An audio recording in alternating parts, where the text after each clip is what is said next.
Guys welcome to my YouTube channel expanded thought. और आज हम पढ़ने वाले हैं ऑपरेशन मैनेजमेंट का the very first chapter introduction. जैसा कि आप सभी को पता होगा कि इसका वेटेज 70% है, जबकि एसएम का वेटेज 30% है। तो ये कितना इंपॉर्टेंट है ये मुझे बताने की ज़रूरत नहीं है, आपके सामने ये चीज़ है।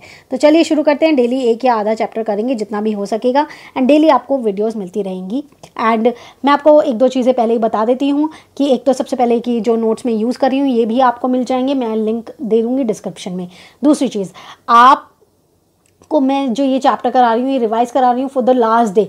तो क्योंकि लास्ट डे में हमारे पास उतना टाइम नहीं होता और एक बार हम पहले पढ़ चुके होते हैं तो मेरे को इतना डिटेल में जाने की ज़रूरत नहीं है, इसीलिए मैं थोड़ा जल्दी बताने की कोशिश करूँगी कि लास्ट डे वाले दिन मैं इस वीडियो को खोलूँ एंड रिवाइज कर लूँ एंड सारा काम हो जाए। तो चलिए शुरू करते हैं। अगर मैं बात करती हूँ ऑपरेशन मैनेजमेंट की, ऑपरेशन मैनेजमेंट को सबसे पहले अगर मैं देखो मैनेजमेंट वर्ड आ रहा है तो सबसे पहले हम लोगों ने हायरार्की में हम लोगों ने 3 मैनेजमेंट पढ़ी थी, top level, middle level, lower level. अगर मैं बात करूँ तो इसका कौन सा मतलब है, कौन सी मैनेजमेंट इसको हैंडल करती है, तो तीनों लेवल की मैनेजमेंट इसे हैंडल करती है। ऑपरेशन का मतलब क्या? ऑपरेशन का मतलब काम करना।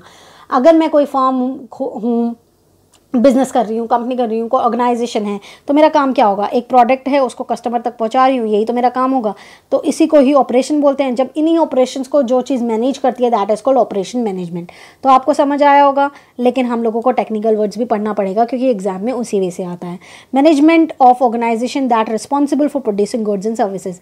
देखो यहाँ स्पेसिफिकली सर्विसेज भी लिखा है, ये यहाँ पे मैंने स्पेसिफिकली वर्ड एग्जाम मतलब मैंने यूज़ क्यों किया है ये बात आप आगे पूरा समझ जाएंगे। बट ये याद रखना, ऑपरेशन मैनेजमेंट में सिर्फ गुड्स नहीं आता, सर्विसेज भी आती हैं। चलिए, if you want to know about the operation management then first you should know about the operating system, कि ऑपरेटिंग सिस्टम क्या होता है। A configuration of resources combined for the provision of goods and services. देखो बात तो तुम लोगों को सबसे पहले स्टार्टिंग में समझ आ गया होगा कि जितनी भी चीज़ें हम गुड्स एंड सर्विसेज के बारे में इसमें पढ़ रहे हैं, क्योंकि उसके ऊपर या तो कोई काम होता है या उससे रिलेटेड कोई काम होता है, उसी को ही ऑपरेट करना होता है, एंड उसी को ही ऑपरेट करने को ऑपरेशन मैनेजमेंट बोलते हैं। ठीक है, लेकिन कॉन्फ़िगरेशन का मतलब क्या? कॉन्फ़िगरेशन ऑफ रिसोर्सेज का मतलब क्या है? मतलब अगर मान लो एक प्रोडक्ट है, ए प्रोडक्ट को बनाने के लिए number of processes, number of resources लगते हैं, 1 2 3 4 कोई रिसोर्सेज लगते हैं। तो मैं इन सभी को चारों को कंबाइन करके कोई एक प्रोसेस बना देती हूँ, या फिर चारों को कंबाइन करके एक अरेंज कर देती हूँ। मतलब कोई इक्विपमेंट है या प्रोग्राम है, उनको अरेंज करके एक साथ रख देती हूँ कि भाई तब जाके ये प्रोडक्ट बनेगा।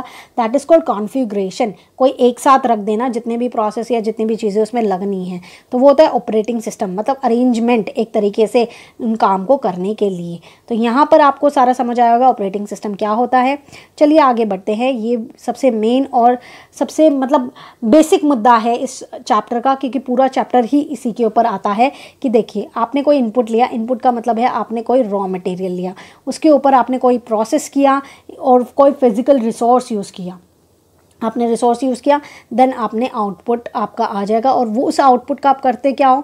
देखो आपने इनपुट लिया, उस पर कोई रिसोर्स लगाया, उसमें कुछ ट्रांसफॉर्मेशन किया, उसमें कुछ भी अपनी सर्विसेज दी, जितना भी जो भी करना था, एंड देन आपके पास आउटपुट आ गया। आपको आउटपुट किस लिए चाहिए होता है? ऐसा तो है नहीं कि आपने चीज़ें बना कर अपने पास रख ली, इसलिए तो नहीं होता है, राइट। आप अगर कोई बिजनेस कर रहे हो तो इसलिए तो नहीं कर रहे हो कि घर पे चीज़ें रखनी है। आपने इनपुट लिया, इतनी मेहनत करी, तो किस लिए करी? To satisfy the customer wants. Customer को सेटिस्फैक्शन देने के लिए, कस्टमर की वांट्स को सेटिस्फाई करने के लिए ही तो आप सारा काम कर रहे हो ना। तो उसको बोलेंगे कि ये जो प्रोसेस किया जाता है वो किस लिए किया जाता है? To satisfy the customer wants. अब बात इसमें एक और वर्ड मैंने यूज़ किया हुआ है, दैट इज़ कंट्रोलिंग। अगर मैं बात करती हूँ कंट्रोलिंग की, तो कंट्रोलिंग से आपको एक वर्ड याद आ जाना चाहिए, मुझे याद कराने की ज़रूरत नहीं होनी चाहिए। 12th क्लास में आप लोगों ने पढ़ा था कंट्रोलिंग वर्ड। कंट्रोलिंग का मतलब क्या होता है? Controlling can be done during transformation process. अब ये ट्रांसफॉर्मेशन प्रोसेस क्या है? तो देखिए कंट्रोलिंग के बारे में अभी मैं बताती हूँ, पहले ट्रांसफॉर्मेशन प्रोसेस सुनिए। जैसे आपने इनपुट था, आपने यहाँ पे टाइम लिया, देन आउटपुट बनाया, तो जो ये बीच का टाइम पीरियड है ये आपका ट्रांसफॉर्मेशन प्रोसेस से तो चल रहा है। आप ए को सी बना रहे हो, आप एक प्रोडक्ट को उसमें कुछ ना कुछ कर आके, उसमें कुछ एडिशन करके, उसमें कुछ सर्विसेज देकर देन आप उसका आउटपुट निकालोगे, देन आप उसे बेचोगे, कस्टमर्स को दोगे। तो आपने जो बीच में उसको ट्रांसफॉर्म किया है वो आपका ट्रांसफॉर्मेशन प्रोसेस है। ट्रांसफॉर्मेशन प्रोसेस के दौरान कंट्रोलिंग किया जाता है।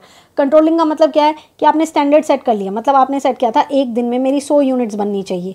अच्छा, फिर आप अपने एक्चुअल परफॉर्मेंस देखोगे कि एक दिन में मेरी तो 50 यूनिट बन रही है, तब आप देखोगे कि कहाँ कमी पड़ रही है, लेबर कम पड़ रही है, मटेरियल कम पड़ रहा है, या क्या और क्या दिक्कत हो रही है जिसकी वजह से मैं तो खाली 50 यूनिट ही बना पा रहा हूँ जहाँ मैंने सोचा था 100 यूनिट्स बनानी है। तो आप उस कमी को देखोगे, उसको पूरा करोगे। लेबर कम है तो लेबर ज़्यादा लगाओगे, मटेरियल कम है तो मटेरियल ज़्यादा लगाओगे। ठीक है, अगर आपका 100 बन रहा है देन आपको लगेगा वेल एंड गुड, सारा काम जैसा सोचा था वैसा चल रहा है, तब तक काम चलने दिया जाएगा। तो इस तरीके से आपका कंट्रोलिंग भी हो गया है।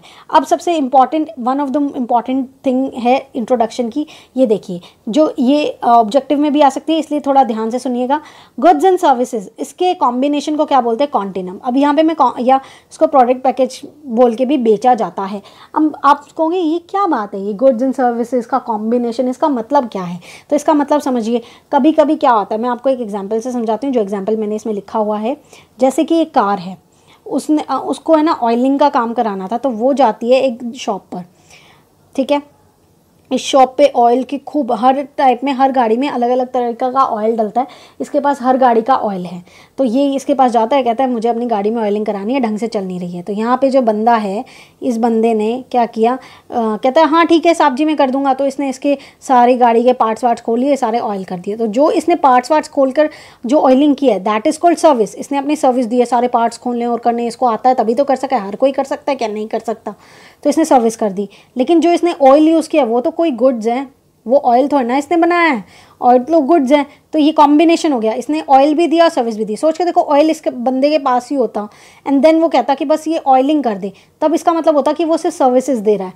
लेकिन यहाँ पे इसने गुड्स भी दिए हैं, तो ये हो गया एक तरीके से कॉम्बिनेशन कि गुड्स एंड सर्विसेज दोनों दे रहा है। तो उसको टेक्निकल वर्ड्स में बोलेंगे कॉन्टिनम। और जब ये दोनों चीज़, बहुत कम ऐसा होता है कि सिर्फ सर्विसेज है या सिर्फ गुड्स है, तो इसलिए जब दोनों एक साथ बेचा जाता है, जैसे ऐसे बोलते नहीं है कि सर हमारा ये पैकेज है, हम आपको इस पैकेज में ये प्रोवाइड कराएंगे, that is called product packages, कि दोनों की चीज़ एक साथ बेची जा रही है। तो यहाँ पर ये वाला जो टॉपिक है हमारा ख़त्म होता है इंट्रोडक्शन का। अब हम बढ़ते हैं आगे ऑब्जेक्टिव के ऊपर। तो चलिए वो भी देख लेते हैं। ऑब्जेक्टिव में अगर मैं बात करूँ, ऑपरेशन मैनेजमेंट, मतलब हम लोग काम कर रहे हैं, तो उसके ऑब्जेक्टिव क्या होंगे? सबसे पहले तो हम लोग देखो, जो भी चीज़ करते हैं वो कस्टमर के लिए करते हैं। अगर कोई बिजनेस कर रहा है तो वो सबसे पहले क्या सोचेगा कि मेरे कस्टमर कैसे खुश हुए, क्योंकि कस्टमर होने, ग्राहक भगवान होता है। तो ग्राहक भगवान है, तो सबसे पहले भगवान की सोचेंगे ना, बाद में खुद की सोचेंगे।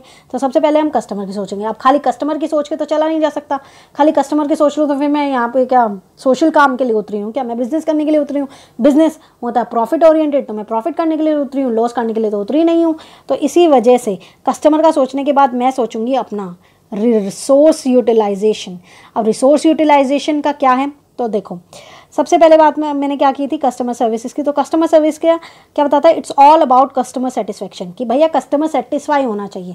मैंने आपको ऊपर भी बताया था कि हम लोग इनपुट करते हैं, देन उसमें कोई फिजिकल रिसोर्स लगाते हैं, देन आउटपुट बनाते हैं, और ये सब करते क्यों हैं? To satisfy the customer wants. तो यहाँ पर वही वाली बात आ जाती है कि it's all about the customer satisfaction. Customer satisfy हुआ, भगवान सेटिस्फाई हुआ, तो सारा काम बनेगा। भगवान सेटिस्फाई नहीं हुआ, ग्राहक ऐसे ही चला जाएगा, तो अपना कुछ बेच नहीं पाएंगे, अपना काम नहीं चल पाएगा। जब काम नहीं चल पाएगा तो ठन ठन गोपाल बंद हो जाएगा।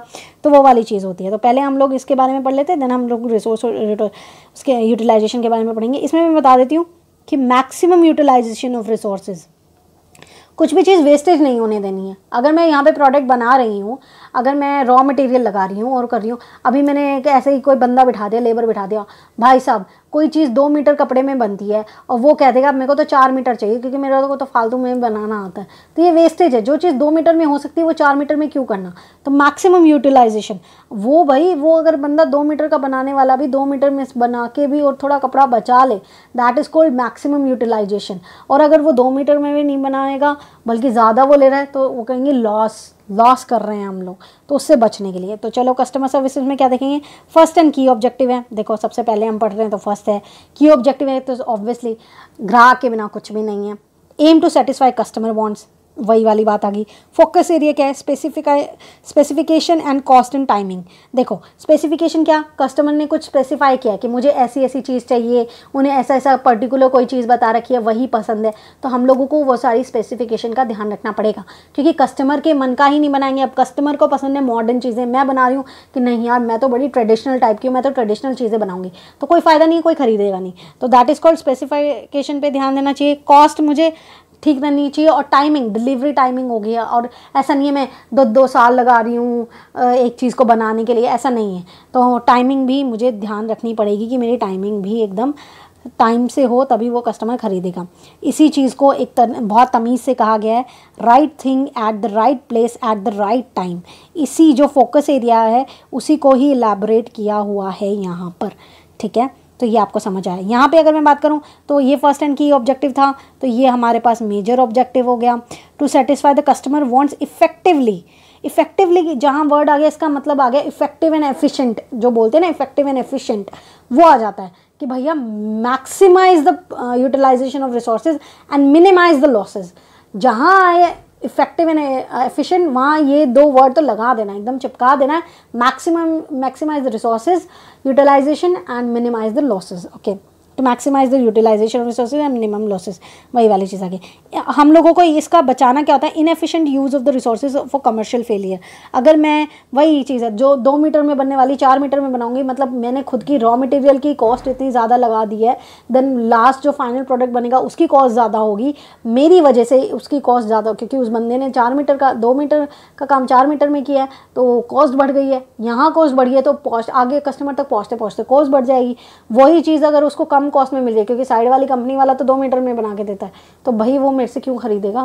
तो ये कमर्शियल फेलियर का होता है, इनएफिशिएंट यूज़ ऑफ रिसोर्सेज। तो ये भी चीज़ हमें ध्यान रखनी होगी। ओके, उसके बाद आगे बढ़ते हैं।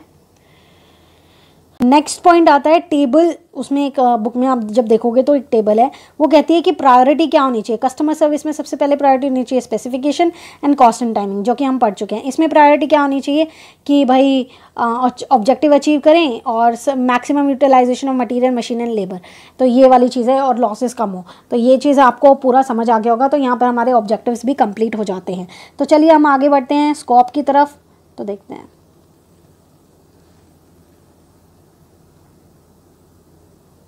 देखो स्कोप के बारे में पढ़ रहे हैं, तो मतलब इसका स्कोप क्या है, मतलब कितना लंबा क्या स्कोप है, तो वो देखना होता है। तो देखो सबसे पहले बात, जो भी हम इंट्रोडक्शन में पढ़ के आए ना पूरा वही है, तो कुछ टेंशन वाली बात नहीं है। प्राइमरी कंसर्न क्या होता है कि convert input into output by using physical resource so that they, किस लिए मैंने बोला था ना, इनपुट में फिजिकल रिसोर्स लगाते हैं, आउटपुट बन जाता है, किस लिए करते हैं? To satisfy the customer wants, ये हम पढ़ के आए थे। अच्छा, जब हम ये सब करते हैं तो अदर ऑर्गेनाइजेशनल ऑब्जेक्टिव, मतलब कस्टमर सर्विस तो यहाँ आ गया, कस्टमर सेटिस्फेक्शन तो यहाँ आ गया, जो कि हमारा पहला ऑब्जेक्टिव था। दूसरा ऑब्जेक्टिव क्या था? रिसोर्स यूटिलाइजेशन, उसके बारे में बात हो रही है कि while meeting the other organisational objective which is effectiveness, efficiency and adaptability.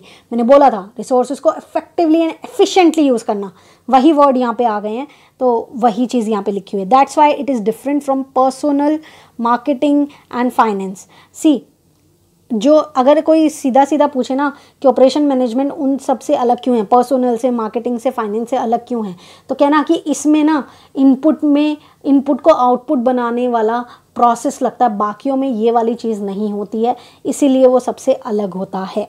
ठीक है, तो ये वाली चीज़ इसमें लिखी हुई है। अच्छा, कुछ चीज़ें इसमें बताई गई हैं कि ऑपरेशन मैनेजमेंट में होती क्या है, तो मैंने बहुत प्यार से चीज़ करके लिखा है, जिससे कि आपको ये पूरा याद भी हो जाएगा, मैं याद भी करा दूंगी, पता है आपको, बहुत इजी है। तो listed activities of operation management are as follows. तो सबसे पहले देखो, आपको सबसे पहले आइडिया आया कि मेरे को काम करना है, ठीक है, आपको काम करना है, तो सबसे पहले आप क्या देखोगे कि लोकेशन, कि मैं जो काम करना चाहता हूँ उसमें जो चीज़ लगेगी उसकी फैसिलिटी क्या है, मेरे को फैसिलिटीज़ कहाँ हैं, कहाँ कौन सी जगह मैं काम करूँगा, कौन सी जगह क्या है, तो कहाँ मिलेगा सामान, तो कहाँ मिलेगा, ठीक है। अब मिल गया तो मैं किस पे बनाऊँगा, मशीन्स, मेरे को रॉ मटेरियल का मैं सबसे पहले मैं करूँ, रॉ मटेरियल कहाँ मिलेगा यार, रॉ मटेरियल का मिल गया, कहाँ मिलेगा, ठीक है। उसके बाद यार मशीनें भी चाहिए होंगी, मशीनें कहाँ मिलेंगी, प्लांट लेआउट और मटेरियल हैंडलिंग, कि मटेरियल भी कहाँ मिलेगा। सबसे पहली बात होती है कहाँ तो मैं काम करूँगा, ठीक है। उसके बाद मशीनें क्या मिलेंगी, सामान कहाँ मिलेगा, उसके बाद मैं बेचूंगा क्या, प्रोडक्ट डिज़ाइन, उसके बाद मैं बनाऊंगा कैसे, प्रोसेस डिज़ाइन। प्रोसेस डिज़ाइन मतलब कैसे बनाना होगा कि यहाँ से रॉ मटेरियल आएगा, ये इनपुट होगा, ये मशीन में जाएगा, ये आउटपुट होगा और मैं ऐसे बेचूंगा। That is called process design, कि मैं प्रोसेस डिज़ाइन करूँगा कि मेरा काम कैसे करेगा। उसके बाद आता है प्रोडक्शन प्लानिंग एंड कंट्रोल, कि मैं प्लान करूँगा एंड देन चेक, मतलब कंट्रोल रखूँगा जितने भी प्लानिंग वगैरह होगा। उसके बाद आपका यहाँ तक जब चीज़ें आप सोच लेते हो, यहाँ पे आप काम शुरू कर रहे हो बेसिकली। यहाँ पर आपका काम शुरू हो गया है, आपने प्लानिंग की थी, कंट्रोलिंग की है, चलो प्लान करते हैं, आपने प्लान कर लिया, आपने काम शुरू भी कर दिया। क्वालिटी कंट्रोल, अब आप क्वालिटी चेक करोगे, आपने जो काम शुरू किया है वो सही से है, काम चेक करोगे, काम चेक करते हैं। देन आप देखोगे उसके बाद काम वाम सब सही चल रहा है, बस आपको अब क्या करना है, आपने टाइम टू टाइम ये चेक करना है मटीरियल मैनेजमेंट, कि यहाँ पे मटेरियल की कमी तो नहीं हो रही है, मटेरियल कम तो नहीं पड़ना चाहिए, और मेंटेनेंस, इन सभी चीज़ों को मेंटेन भी तो करना है। लेबर, मटेरियल्स, ओवरहेड्स जितने होते हैं उन्हें मेंटेन करना, सब कुछ संभालना पड़ेगा। तो ये हमारे पास 5 से 6 काम होते हैं। क्या काम होता है, सबसे पहले मैं ये देखूँगी मैं काम कहाँ करूँगी, कहाँ काम करना है, फिर किस पे काम करना है, plant layout and material handling, फिर मैं बेचूंगी क्या, प्रोडक्ट डिज़ाइन, फिर मैं प्रोसेस डिज़ाइन, फिर प्रोडक्शन प्लानिंग एंड कंट्रोल, फिर मेरा काम शुरू हो गया, उसके बाद क्वालिटी कंट्रोल, उसके बाद मैं ये देखूंगी कहीं सामान कम नहीं पड़ना चाहिए, उसके बाद मैं सभी चीज़ों को हैंडल करूंगी। That is called maintenance management. I hope आपको अब लर्न हो गया होगा। आपको अभी भी लर्न नहीं होता तो आप इस वीडियो को दोबारा देख सकते हो, पूरा अच्छे से याद हो जाएगा। उसके बाद आता है distinguish between the production and operation management. तो प्रोडक्शन और ऑपरेशन मैनेजमेंट में अगर बुक में देखोगे तो 2 डिफरेंस है, यहाँ पे मैंने उसी को ही तोड़कर 2 या 3 या 4 डिफरेंस बना दिए हैं। तो जल्दी से देख लेते हैं। तो more frequently use for tangible goods, जैसे पहले क्या होता है ना, गुड्स पे एम्फेसिस किया जाता था, सिर्फ गुड्स बनाए जाते थे, सर्विस सेक्टर को उतना वो नहीं था। तो इसीलिए जो प्रोडक्शन मैनेजमेंट है, जैसे प्रोडक्शन मैनेजमेंट पहले प्रोडक्शन मैनेजमेंट बोला जाता था, अब वही चीज़ चेंज होकर ऑपरेशन मैनेजमेंट हो गई है। तो अगर मैं पहले की बात करूँ तो ये टेंजिबल गुड्स प्रोड्यूस करती थी, अब जाके ये हो गया कि इनपुट्स जो हैं ट्रांसफ़र करें इंटेंजिबल सर्विसेज में। इंटेंजिबल सर्विसेज भी इंक्लूड हो गई है, सिर्फ टेंजिबल गुड्स की बात नहीं रह गई है। ठीक है, ओके। उसके बाद आता है कि इट कवर्स मैन्युफैक्चरिंग ऑर्गेनाइजेशन, सिर्फ मैन्युफैक्चरिंग, ये सर्विस सेक्टर भी आता है, जो कि मैंने आपको पहले भी बताया कि इसमें सर्विस सेक्टर भी आता है। तो चलिए आगे देखते हैं। Covers only management of production, सिर्फ प्रोडक्शन का, इसके अंदर गुड्स और सर्विसेज, उसका मैनेजमेंट, मैन्युफैक्चरिंग, प्रोडक्ट, सब कुछ कवर होता है, सब कुछ कवर होता है। उसमें तो खाली प्रोडक्शन का इनपुट लिया, फिजिकल वो लगाया और वो कर दिया। इसके अंदर उसको मैनेज कैसे करना है, मैन्युफैक्चरिंग कैसे करना है, प्रोडक्शन वगैरह सारी चीज़ों का कंसर्न किया जाता है। ये एक हिस्टोरिकल वर्ड है जो कि सिर्फ गुड्स के बारे में सोचता है। ये एक आज का वर्ड है जो आज यूज़ होता है, अब यूज़ होता है ऑपरेशन मैनेजमेंट, जो कि गुड्स और सर्विसेज दोनों के बारे में बात करता है। तो यहाँ पर हमारा डिस्टिंग्विश मतलब हमारा डिफरेंस खत्म होता है। आगे बढ़ते हैं कैरेक्टरिस्टिक्स की तरफ। तो देखिए सबसे पहले बात आती है characteristics of modern operation function. हम किसके पढ़ रहे हैं, मॉडर्न ऑपरेशन फंक्शन। कभी कभी क्या होता है हमें कैरेक्टरिस्टिक्स पता होता है लेकिन ये नहीं पता होता है कि किसका कैरेक्टरिस्टिक्स है। तो मॉडर्न ऑपरेशन फंक्शन का तो सबसे पहले आता है मैन्युफैक्चरिंग एज कॉम्पिटिटिव एडवांटेज।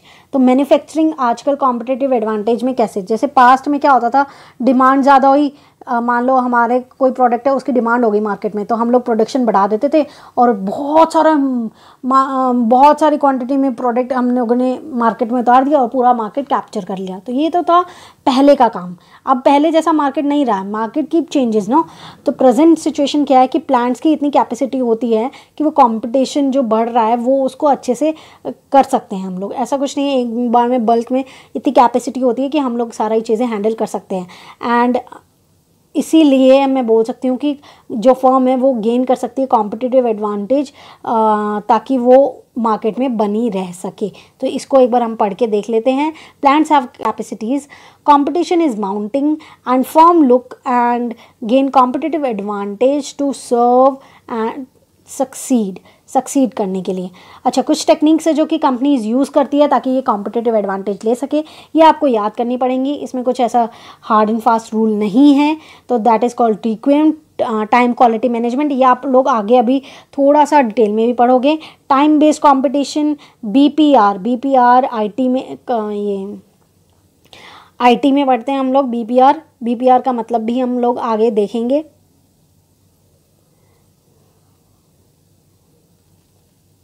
उसके बाद आता है just in time, focused factory, flexible manufacturing system and computer integrated system, इनका कोई वहाँ पे सिर्फ रेफरेंस दिया हुआ था, ऐसी कोई डिटेल में नहीं दिया हुआ, ठीक है। उसके बाद अगर मैं बात करती हूँ तो आता है सर्विस ओरिएंटेशन। तो सर्विस सेक्टर आज के टाइम में मैं बोल ही रही हूँ, जैसे प्रोडक्शन मैनेजमेंट की बात कर रही हूँ, तो पहले क्या होता था सिर्फ गुड्स के ऊपर ध्यान देते थे, अभी सर्विस सेक्टर बहुत ज़्यादा ग्रो कर रहा है, तो उसके बारे में है ये। Service sector is gaining greater relevance today, so the requirement क्या है कि इंटेंजिबल और पर्शिएबल नेचर ऑफ सर्विसेज दिया जाए, ये दिया जाए, लोकल मार्केट में दिया जाए, और स्मॉल वॉल्यूम ऑफ प्रोडक्शन किया जाए लोकल मार्केट के लिए। कांस्टेंट इंटरेक्शन होना चाहिए कस्टमर्स के लिए। अगर मैं बात कर रही हूँ सर्विस को हम लोग कैसे बढ़ा सकते हैं, कैसे चीज़ें कर सकते हैं, तो इंटेंजिबल और पर्शिएबल नेचर ऑफ सर्विसेज होनी चाहिए, कांस्टेंट इंटरेक्शन विद कस्टमर्स होना चाहिए, स्मॉल वॉल्यूम कम थोड़ा बनाएंगे ताकि लोकल मार्केट में बेच सके, लोकल मार्केट थोड़े छोटे मार्केट्स होते हैं तो इसलिए कम प्रोडक्शन होगा। उसके बाद आता है needs to locate facilities to local market, की फैसिलिटीज़ दे लोकल मार्केट को कि भाई हम कैसे उनको सारी फैसिलिटीज़ दे सकते हैं। तीसरी चीज़ आती है disappearance of smoke stacks. Smoke stacks क्या हो गए, जैसे पहले फैक्ट्रीज़ में क्या होते थे ना, ऐसे टाइप के, जैसे ये फैक्ट्री है आपकी और इस टाइप के धुआं निकलने वाले वो होते थे ना कि धुआं निकल रही है फैक्ट्रीज़ में, तो उसके बारे में है, हर जगह धुआं। अब वो धुआं नहीं रहा है क्योंकि फैक्ट्रीज़ बहुत अच्छे से बनने लगी है, एनवायरनमेंट फ्रेंडली चीज़ें लगने लगी हैं, वरना फैक्ट्रीज़ को लाइसेंस भी नहीं मिलता है। तो today's factories are aesthetically designed, built और एनवायरनमेंट फ्रेंडली होती हैं और घर से बहुत दूर होती है। एक इंडस्ट्रियल एरिया अलग होता है जहाँ पे ये फैक्ट्रीज़ होती हैं ताकि पोल्यूशन का ध्यान रखा जाए, इतना ज़्यादा पोल्यूशन ना हो। चलो उसके बाद हमारे पास आता है कि स्मॉल हैज़ बिकम ब्यूटीफुल। तो एक ऑथर थे हमारे, मतलब उनकी ये बुक थी small has beautiful, E.F. Maker, I don't know his name, okay, so ये उनका नाम था। तो उनकी ये बुक थी स्मॉल हैज़ बिकम ब्यूटीफुल, और उस बुक में उन्होंने क्या किया था ना, उस बुक में ये बोला था कि अपोज्ड किया था कि भाई जाइंट ऑर्गेनाइजेशन और इंक्रीज्ड स्पेशलाइजेशन के लिए, मतलब उन्होंने कहा था इतने बड़े बड़े ऑर्गेनाइजेशन नहीं होने चाहिए, छोटे छोटे होने चाहिए, छोटे छोटे चीज़ों पे भी ध्यान देना चाहिए और उससे प्रोडक्शन भी बढ़ेगा, क्योंकि हर छोटी छोटी फैक्ट्रीज में तो प्रोडक्शन बढ़ेगा। लेकिन ये हमारे पास है ना इकोनॉमिक रूल्स के अगेंस्ट जा रहा था, क्योंकि इकोनॉमिक्स ये कहती है और जो हमारे ह्यूज इंडस्ट्रियलिस्ट थे वो ये कहते हैं कि भैया हम तो बड़ा ऑर्गेनाइजेशन बनाएंगे और मास प्रोडक्शन करेंगे, तो ये उसके अगेंस्ट था। बाकी आप इसका नाम याद रख सकते हो, एंड ये मुझे इंपॉर्टेंट लगता है कि ये थोड़ा डिफरेंट सा पॉइंट था कि स्मॉल हैज़ बिकम ब्यूटीफुल, ये एक बुक है, ठीक है। तो यहाँ पर हम लोगों ने ये भी कंप्लीट कर लिया है। चलिए आगे बढ़ते हैं हम लोगों ने। ओके, इसका एक एम और मैं बता देती हूँ, एक चीज़ रह गई थी, यूज़ रीजनल वर्क प्लेस। उसने ये कहा था रीजनल वर्क प्लेस यूज़ करो और लोकल लेबर और लोकल रिसोर्सेज यूज़ करो। बेसिकली ये था कि जो छोटे लोगों को काम नहीं मिल पाता ना, वो लोग बेरोजगार, वो वाली अनएम्प्लॉयमेंट वाली चीज़ वो भी दूर होगी, उससे बहुत सारी चीज़ें सॉर्ट आउट हो सकती थी अगर हम लोग इस पर ध्यान देते तो। उसके बाद आता है last but not the least topic of this chapter, recent trend in production. तो ये देखते हैं ग्लोबल मार्केट प्लेस। तो ग्लोबल मार्केट में जैसे steep increase in the level of the competition among the manufacturing firms through the world, कि global market में सारे के सारे आ गए हैं, तो इससे हमारा ऑपरेशन मैनेजमेंट बड़ा है, ठीक है। प्रोडक्शन एंड ऑपरेशन स्ट्रैटेजी अब लोगों को समझ आ रही है कि ये कितना ज़रूरी होते हैं उनके बिजनेस के लिए, उनकी सक्सेस के लिए, तो वो लोग अब इसको यूज़ कर रहे हैं। TQM का मतलब है time quality management, customer satisfaction by never ending quest for improving the quality of the goods and services, ठीक है, कि हम कस्टमर सेटिस्फैक्शन के बारे में सोचते हैं। तो चलिए हम आगे देखते हैं।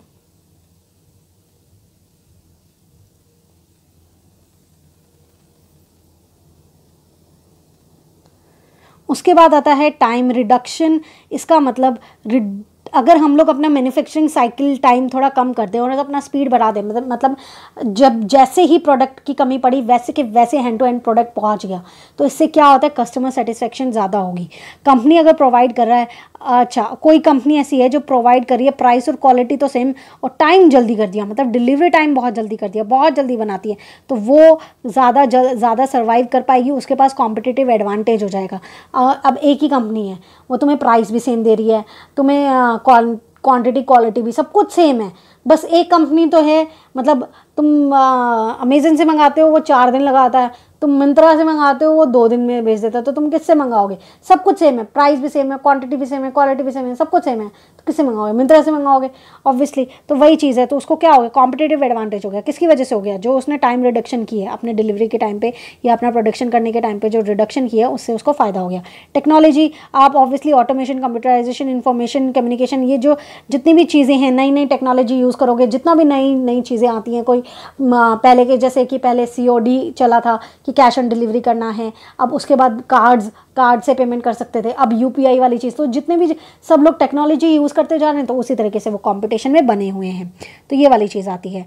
आगे देखते हैं, आगे आता है वर्कर इंप्रूवमेंट। वर्कर इंप्रूवमेंट, देखो जिस कंपनी का वर्कर अगर खुश है ना, तो वो कंपनी में बहुत अच्छे से काम करेगा और अपना बहुत अच्छा इनपुट देगा, ठीक है। तो वही है, इसको हम लोग एम्प्लॉयमेंट इंप्रूवमेंट और एम्प्लॉयमेंट एम्पावरमेंट भी बोलते हैं कि एम्प्लॉय इम्प्रूव कर रहा है और हम उसको एम्पावर कर रहे हैं। और ये होता किस लिए है? ताकि वो डिसीजन ले सकें। और साथ में लोअर लेवल मैनेजमेंट, अगर लोअर लेवल मैनेजमेंट में जो काम करने वाला है, टॉप लेवल मैनेजमेंट कितनी भी स्ट्रेटेजीज बना ले, मिडिल लेवल उसको कितना भी एग्जीक्यूट करना है, जब तक लोअर लेवल मैनेजमेंट उसको नहीं ढंग से अपनाएगा, तब तक क्या कर लेंगे लोग? क्या कर लेंगे? जब तक काम ही नहीं हुआ, प्रोडक्शन ही नहीं हुआ, तो कंपनी क्या कर लेगी? ऊपर बैठे लोग क्या कर लेंगे? तो ये लोग बहुत ज़रूरी होते हैं और इन्हें एम्पावर करना भी बहुत ज़रूरी होता है। उसके बाद आता है री इंजीनियरिंग, जो BPR भी पढ़ते हैं कुछ लोग, कि क्लीन स्ट्रेट अप्रोच, या फिर मैं बोलूँ starting from the scratch while designing the business process. अगर आप बिजनेस प्रोसेस बना रहे हो तो आप ये सोच कर चल रहे हो कि भाई अब तक कुछ भी नहीं किया, चलो वापस से स्टार्ट करते हैं। मतलब कभी कभी क्या होता है कि आपका ऊपर नीचे ऊपर नीचे ऊपर नीचे ग्राफ ऐसे ऐसे ऐसे जा रहा हो रहा है, आपको समझ नहीं आ रहा कि क्या करना है, तो आप सोचते हो कि अब चलो वापस से एक प्रोसेस तैयार किया जाता है, पूरा काम ढंग से करेंगे, तो ज़ीरो से शुरू करेंगे और वापस से उसी हाइट पे पहुंच जाएंगे। तो दैट इज़ कॉल्ड री इंजीनियरिंग। हमने वापस से किया क्लीन स्लेट अप्रोच से, या strategy starting from the scratch while designing the business process. I hope आपको ये समझ आया होगा। चलिए नेक्स्ट आता है इन्वायरमेंटल इश्यूज़। इन्वायरमेंटल इश्यूज़ क्या होंगे कि भाई पोल्यूशन नहीं होना चाहिए, जैसे फैक्ट्री से धुआं वगैरह, ये सारी चीज़ों के लिए। एंड साथ में प्लास्टिक के लिए बोलते हैं कि प्लास्टिक बहुत सही नहीं है एनवायरनमेंट के लिए, तो इस चीज़ पे ध्यान देना होगा। तो इसके लिए क्या करेंगे? Emphasis on reduction, reducing waste थोड़ा कम हो, रिसाइकलिंग, यूजिंग लॉस, थोड़ा कम टॉक्सिक केमिकल थोड़ा कम यूज़ करेंगे, बायोडिग्रेडेबल मटेरियल यूज़ करेंगे पैकेजिंग के लिए, क्योंकि अगर हम अगर पेपर पैकेजिंग यूज़ करेंगे तो आगे वो ऐसे ही सप्लाई होगा, तो हमारे में प्लास्टिक का वो जो है वो ख़त्म हो जाएगा ना। प्लास्टिक क्यों? ताकि प्लास्टिक की चीज़ों में जब सामान ही नहीं आएगा तो उसका यूज़ भी कम हो जाएगा, तो इसलिए एनवायरमेंटल इश्यूज़ के लिए। उसके बाद आता है कॉर्पोरेट डाउन साइजिंग और राइट साइजिंग। इसका मतलब ये क्या है? एक फॉर्म को ये कहा गया है टू शेड देयर ओबेसिटी, मतलब मोटापन, तो साइज़ वाली चीज़, जिस साइज़ में चीज़ें आती है उस साइज़ के लिए। नेसेसरी ड्यू टू कंपटीशन की वजह से, लॉरिंग प्रोडक्टिविटी की वजह से, need for the higher profit, ताकि वो डिविडेंड दे सके शेयर होल्डर के लिए। ये वाला इंपॉर्टेंट पॉइंट मुझे लगता है और ये ऑब्जेक्टिव में भी पूछा जा सकता है, इस टाइप का है। सप्लाई चेन मैनेजमेंट क्या होता है? जो सप्लायर होता है और कस्टमर तक पहुँचने के बीच में बहुत सारे वो होता है। जैसे एक मैन्युफैक्चरर है, मैन्युफैक्चरर से जाएगा होलसेलर के पास, होलसेलर फिर रिटेलर को देगा, देन कस्टमर के पास पहुँचता है, तो उसके बीच में कॉस्ट बढ़ती जाती है, क्योंकि सबको कुछ ना कुछ कमाना है, तो सब अपना अपना मार्जिन उसमें लगाते हैं। तो that is called supply chain management. और इसकी वजह से क्या होता है? Reducing the cost. अगर सप्लाई चेन मैनेजमेंट अगर जैसी भी होगी तो उससे आप कॉस्ट को वो कर सकते हो, मैनेज उसी के थ्रू होती है। चलिए आगे देखते हैं। लीन प्रोडक्शन का मतलब क्या है? The minimum amount of resources producing a high volume और high quality good with some variety. इसका मतलब है कम रिसोर्स यूज़ करके ज़्यादा से ज़्यादा अच्छा प्रोडक्ट और ज़्यादा से ज़्यादा बढ़िया प्रोडक्ट देना, that is called lean production. कि हम बिल्कुल अच्छा सा प्रोडक्ट देंगे, कम सामान लगा के, कम कॉस्ट होगी और एकदम कस्टमर खुश हो जाएगा, क्योंकि हमारा मेन मोटिव वही होता है। तो यहाँ पर हमने अपने इस चैप्टर को टाटा बाय बाय कर दिया। हमारा पूरा चैप्टर फर्स्ट चैप्टर हो गया है। कल फिर से मिलेंगे सेकेंड चैप्टर के साथ। आई होप वो मैं कंप्लीट कर पाऊँ। अगर कंप्लीट नहीं भी हुआ तो आधा कर लेंगे, जितना भी होगा कर लेंगे। But for today, okay, bye and